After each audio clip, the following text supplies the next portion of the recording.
The city was quiet that night, quieter than usual. It was the kind of silence that makes you hear your own heartbeat, the kind that makes the world feel paused between one breath and the next. She loved nights like that.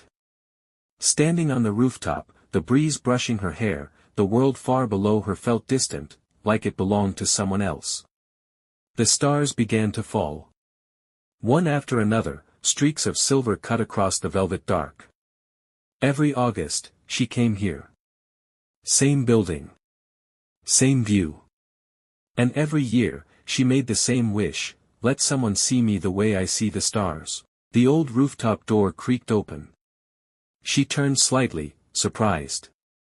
A young man stepped out, holding 2 paper cups, steam curling from them like ghosts.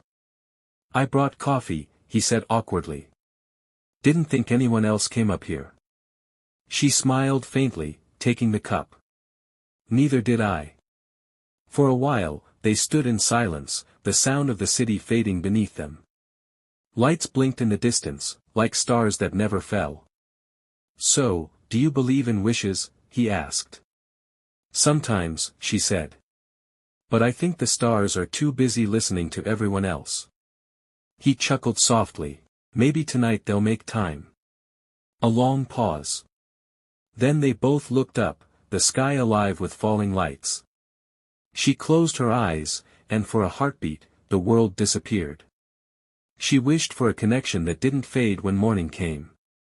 He wished to forget the person who had once made him believe in forever. When she opened her eyes, he was watching her. There was something fragile in his look, like both of them were standing at the edge of something they didn't understand. They met again the next night. And the night after that, always on the same rooftop, talking about everything and nothing, favorite songs, constellations, the feeling of losing people who are still alive. For the first time in years, she felt seen. And for the first time since his heartbreak, he felt light again.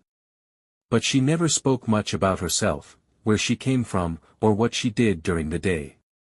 Her phone was always off.